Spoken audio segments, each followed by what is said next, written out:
21st Century Entrepreneurship with Martin Piskarik. Let's start with Waving Influence. So what drove you to start Waving Influence as a company, and what is the origin of the name? Because it's a very interesting name. Sure. I'll start with the origin of the name, Martin. I had been doing some freelance work in social media marketing, and actually the name came before the business.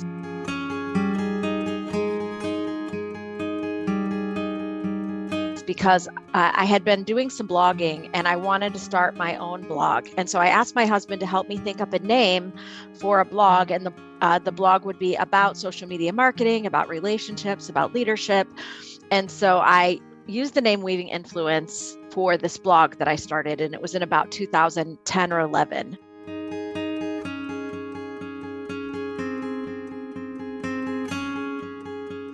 My husband came up with the name.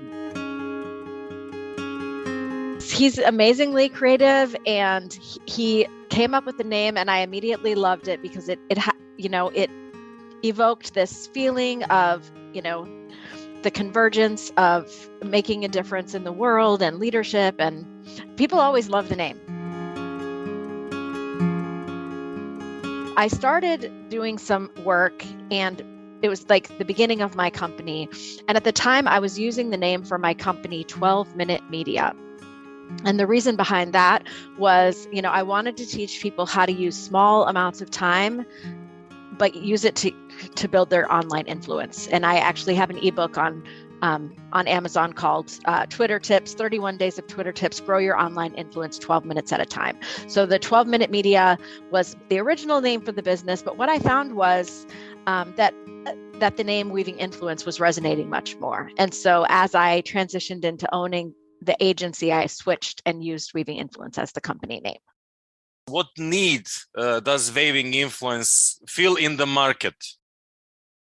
Sure. So we are a digital marketing agency. As I got started, the original need that we were filling was partnering with authors on using social media to market their books. That's kind of where we began.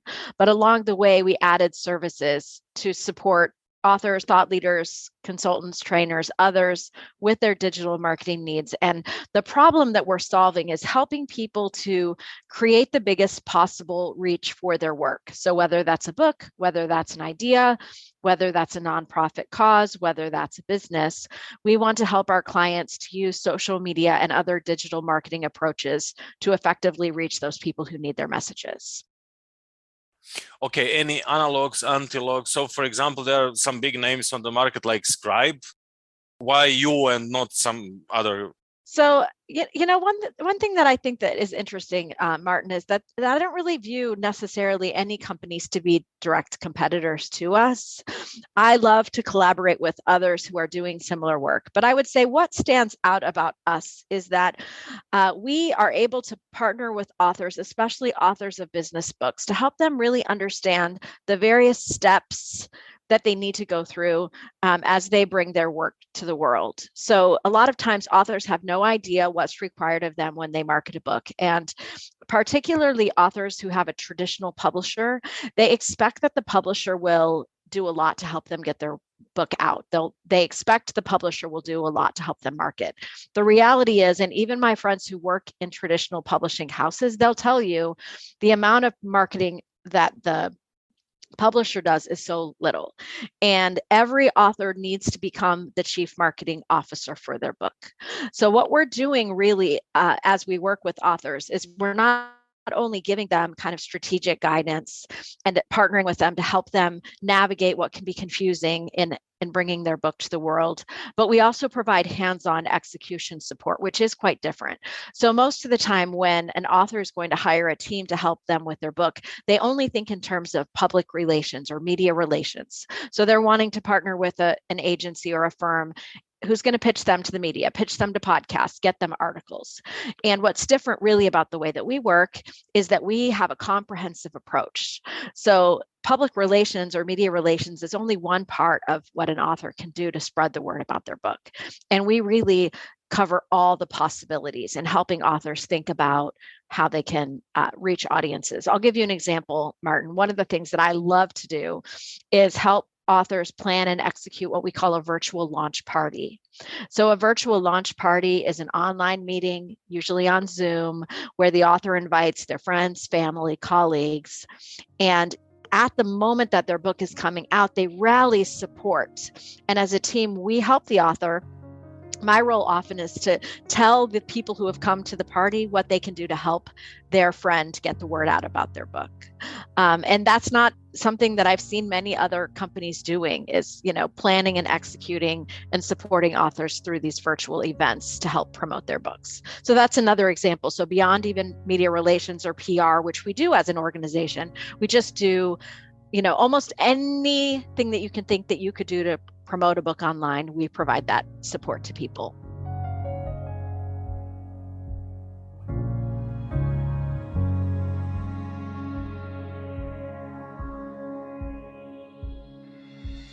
Can you go more into your organization and your team? Can you share a bit about your team and how they help contribute to Waving Influence's success?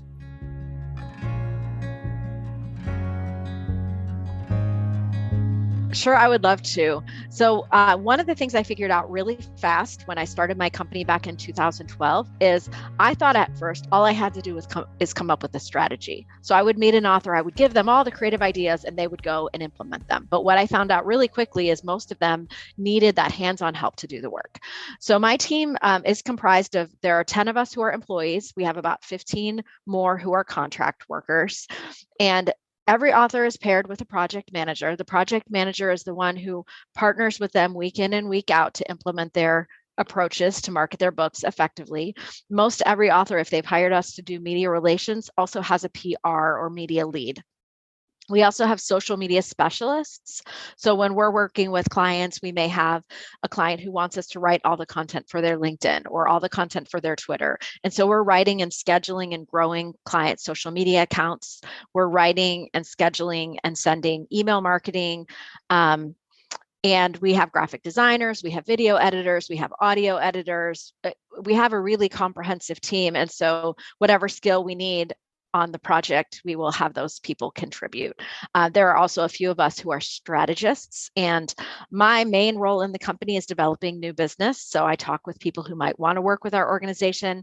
I also work as a strategist. I'll partner with clients to craft a strategy for their digital marketing.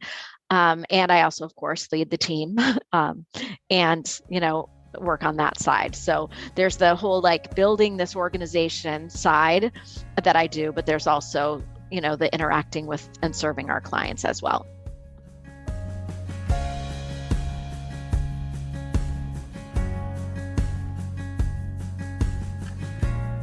And the beautiful thing is everything under one roof. So design and communication, so everything is synchronized, I suppose. Yes, that is true. We did, early on in my journey, we focused on that a lot, because with digital marketing, the most important asset is your website. And in the beginning, my team would say, oh, we don't build websites. Well, guess what? We started building websites because our clients needed a partner who could really think strategically about branding, all the things that you want to do when you want to build an online presence for yourself. So we really do provide almost every service. For places that we don't provide service, we always are happy to refer out. One thing I've noticed is that most authors need an executive assistant. We do not provide that VA or virtual assistant or executive assistant support necessarily, but we always encourage our clients to find that support, because chances are if you're doing a lot of marketing and you're trying to run a business, you might need some other help that we don't provide. But on the marketing side, we pretty much do everything.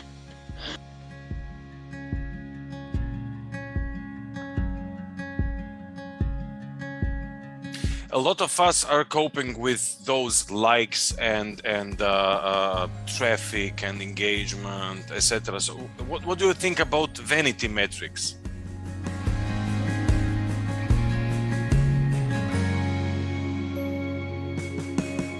Oh, I hate those vanity metrics. However, One of the challenging things, if you want to write a book, especially if you want to attract a traditional publisher, in the process of doing a book proposal, a traditional publisher wants to know that you're going to be able to sell a book.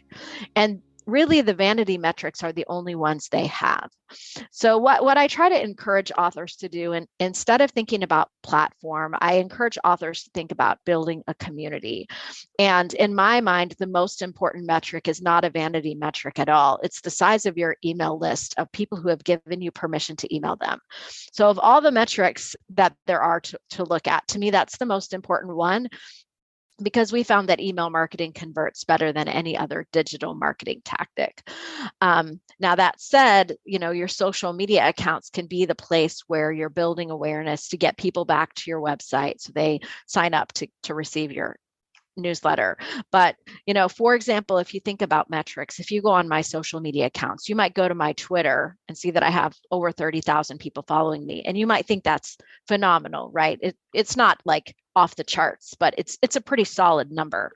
The truth is I get very little engagement from Twitter. I've been on Twitter a long time. I grew it a long time ago. It's really meaningless.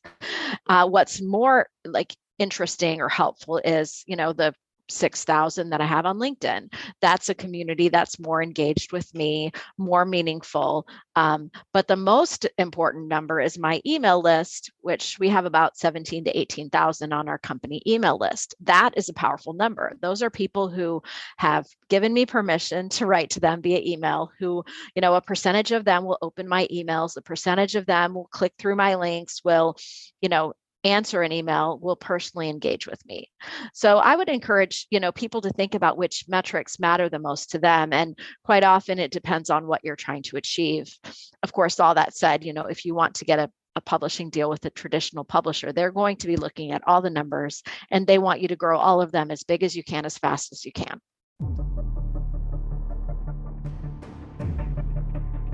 I suppose it was not always so nice.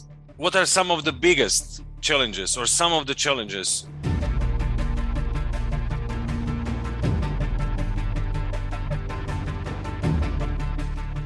Oh, so many challenges. I could talk about that all day, Martin. One of the things that's been challenging along the way, and I will say at the moment and for a long time, we've had the best team. I think about the men and women who work with me and their character and their dedication and their kindness and their collaboration with each other. My team is fantastic. But across 10 years, I've certainly hired people who didn't work out. And when you hire someone and it doesn't work out for one reason or another, maybe they're not quite who they seem to be in the interview process, or, they have other challenges along the way and kind of fitting into the company culture. That's hard. So I would definitely say, hiring the right people has been a challenge of, really figuring out who are we as an organization, what are the values that are most meaningful to us, and how do we attract and retain the right team members. So that's one. I'd say another one, honestly, is the whole idea of, well, how do you create an approach that's sustainable financially over time? I will own, and if people listen to this, so be it. Money is not my most important metric in life. And so as an entrepreneur, I wonder if sometimes that's like a disadvantage. Along the way, I identified generosity as being one of the core values of my company. So when you use generosity as a core value, one of the things you're deciding really in advance is that it's not only about profit for the owner of the company. Like, I want all the people in my organization to benefit financially when we create profit. And so just figuring out, how do we price in the right way to create profitability? What's the right amount of money to pay people so that they're happy, but also so that we can be profitable. And, the past few years, especially with COVID, have been challenging. On the upside, here in the United States, there have been some financial programs that have helped entrepreneurs. I'm sure you've heard about the PPP. There's also this employee retention credit, which is a tax credit. So thankfully, even though I had reduced revenue in my organization in 2020 and 2021, those 2 years of COVID, we did have this upside of some support from the government that's allowed us to remain functional and keep our team employed and all of those things. So yeah, those are just a couple of the challenges. I'll share one more.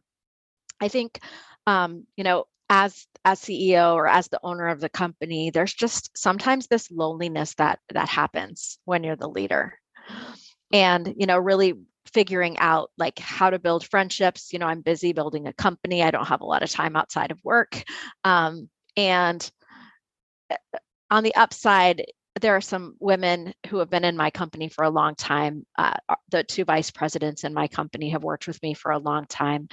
And so we have created this support for one another. But, at the end of the day, which I hate that phrase, we should take that word out. But at any rate, the pressure is still on me, and sometimes it feels very heavy to think about all the people whose life and livelihood is dependent upon me making this business work.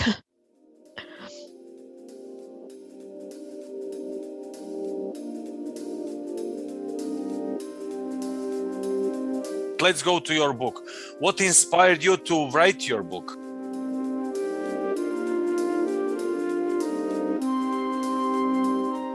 Well, I've always wanted to be an author, Martin. I grew up, loving books, loving reading. I think that's one of the reasons why, as my company began to develop, it was such a perfect fit for me.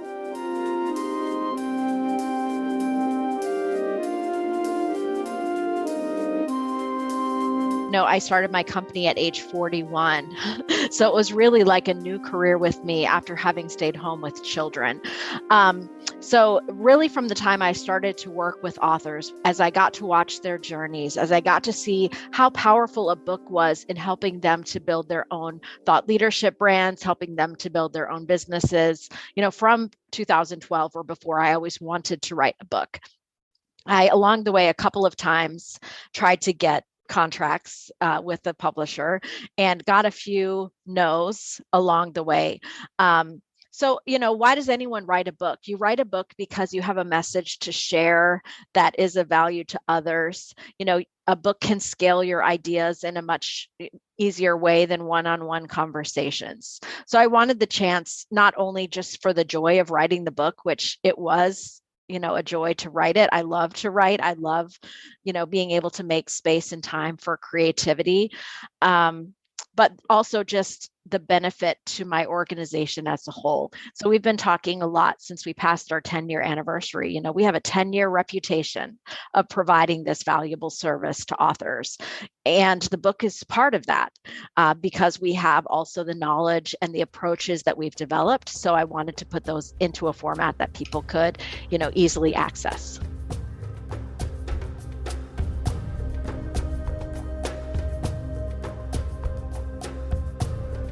And the energy is amazing.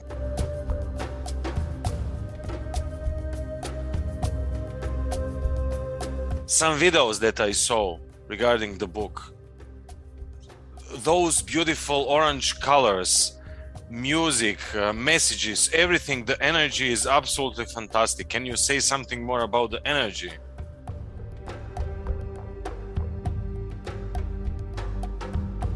As I was writing the book, I discovered that writing a book is a process of discovery.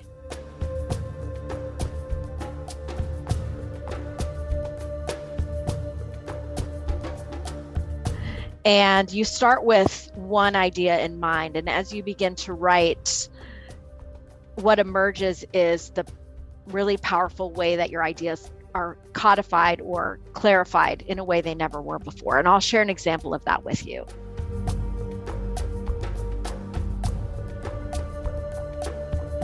So as I was writing the book, I was thinking, okay, what are those key factors that cause a person to grow influence online? What is it that across various experiences or observations, what have I seen those to be? The interesting thing that happened is in between the first draft of my book and the final draft of the book, my editor said to me, this word factors, 4 factors, it's really weak. Like, we need a different word here. And he threw out some ideas and we landed on the idea of 4 commitments. And I think the idea of 4 commitments that you would make to create the biggest possible reach for your work is very powerful, because we can all understand the language of commitment. So I don't know, Martin, if you're married. I've been married nearly 30 years. What keeps a marriage going is a commitment. It's this vision of something bigger, more important than anything. And when we think about growing online influence, as I was researching the book, what came out are these 4 commitments. And I think they're true across the board for anyone who wants to make a difference in the world, anyone who wants to reach more people with their messages. And I'll tell you a little bit about them. There are 4. The first one is value. So anyone who wants to make a bigger difference online, and Martin, for you, for example, when you started the podcast, you did it probably because you had value to share with others. And that commitment to value is the primary commitment, because without value, you can't attract an audience. People are attracted because they think you have something to offer them. So the first and most important commitment is to value. And, value may be perceived differently. In the book, I use an example that, when you're a parent of small children, the thought leader you want to follow is the one who's going to help you get your kids to sleep better at night, because as a parent of young children, you're tired. Well, once your kids are teenagers like mine, I don't need anyone to tell me about how to get my kids to sleep. So that's not a value to me anymore. So the idea is you want to make sure that you're clear about the audience you're trying to reach and what is valuable to them. And then you want to create as much value as you can. So the second commitment is a commitment to consistency. And consistency is important because no one's going to follow you if you show up intermittently with value. They're going to follow the ones who are consistently delivering value, whether that's week after week or month after month or day after day. In the story, I talk about my friend Dan Rockwell. I don't know if you've met him, Martin, but Dan Rockwell is a blogger. He writes Leadership Freak. Dan has been writing daily blog posts about leadership 5 days a week for more than a decade. And so if Dan has grown an audience, and he has hundreds of thousands of people following his blog, it's because he keeps showing up day after day after day. So that commitment to consistency is really critical. Now, for those who say, well, I can't write a blog post every day for 10 years, that's okay. Not everybody has to have that kind of consistency, but whatever cadence you are able to sustain, if you continue to show up consistently, you will draw a bigger audience. So the third commitment is a commitment to longevity. And Dory Clark wrote a book called The Long Game. She goes way into detail. But in my book, one of the things I talk about is that, you can't really grow an audience overnight. And later, maybe I'll tell you a story that I have in the book about 500 trees. But we really have to have a long-term view of showing up with value in a consistent way. The final of the 4 commitments I mentioned earlier is generosity. And I think the more that we can be committed to sharing value freely with others, our time, our energy, our ideas, the more we will draw people to ourselves. And generosity is this unexpected element, but in every single case of the thought leaders that I studied, it emerged as important. And what I have learned, more than anything else as a business owner, is that I can never give away more than what comes back to me. And it happens all the time, like in the craziest ways. So Martin, I was mentioning to you the different programs that the United States has had to help business owners during the pandemic. Well, it hasn't been easy over the past few years. And it feels like every month it's just kind of scraping together. Like, are we going to make a profit this month or not? So yesterday morning, one of my VPs called me on the phone and she said, "It's a very good day." And I said, "Tell me more. What happened?" "Well, we weren't aware of this employee retention credit, and apparently we're eligible for it. And we're getting a huge sum of money. Huge, about 15% of our annual revenue. How about that?" To me, that's significant. And so I said to Amy, "Do you know why this is happening?" And she said, "Why?" I said, "This is generosity. Like, we have been giving, and it always comes back, and you never know how, or you never know when, but it always does." And so that's one of the reasons why I just keep giving as much as I can all the time, not because I want to get it back in return, but just the joy of giving. And you can never deplete what you have, is what I've experienced.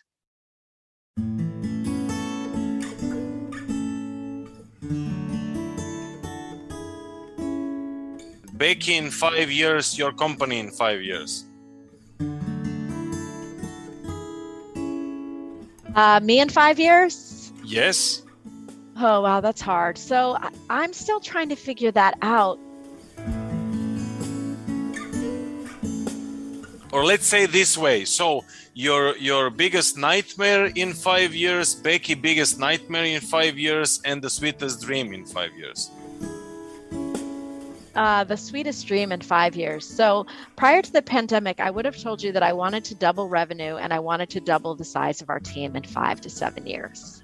When the pandemic hit, I was like, oh, I don't know. But here's what I would love. My dream would be like consistent growth for our company, so that we can continue to create opportunities for people to do great work on our team. Maybe now let's, rather than double, maybe we grow by 50% in 5 years. We figured out all the things that are challenging us right now so that we're consistently profitable all the time. I'd love to write another book in the next 5 years. I actually talked to my editor about the next book. So potentially this is 2022, maybe another book in 2024, 2025. So 5 years from now, maybe I have 3 books.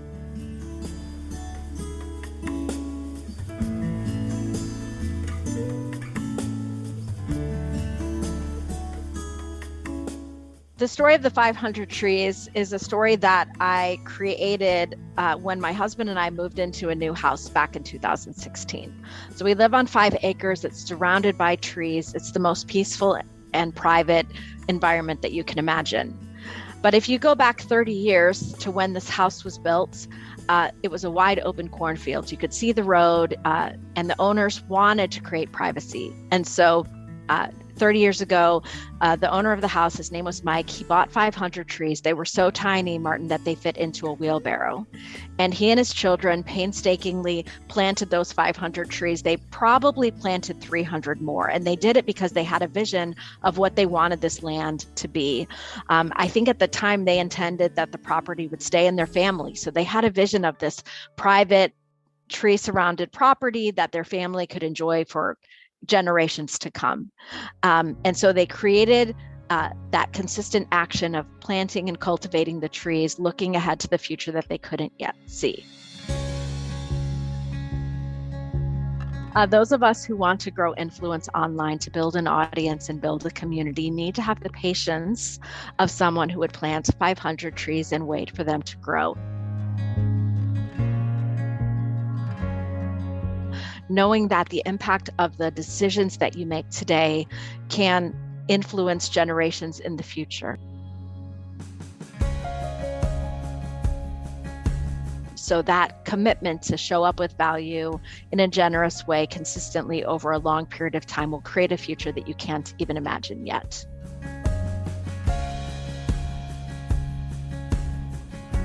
And so I would encourage those who are listening, if you're building a business or writing a book or fueling a nonprofit cause or have a message to share, just to remember the 500 trees and be someone who would be the one to wait to see what difference you can make in the world.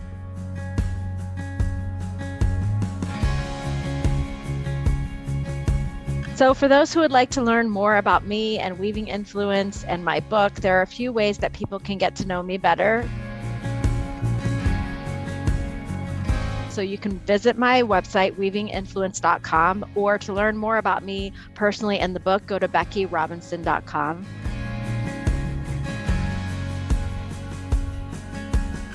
My book, Reach, Create the Biggest Possible Audience for Your Message, Book, or Cause, is available at all the online retailers.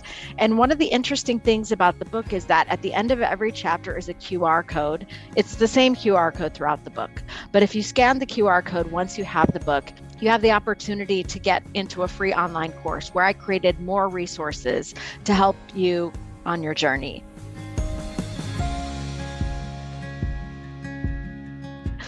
So when you buy the book, you're not only getting the book, you also get the course for free. The other thing is I do have a podcast. It's the Book Marketing Action Podcast. We do 2 podcasts per month. And if you listen to the podcast, you'll get ideas about how to grow your online influence and market your book.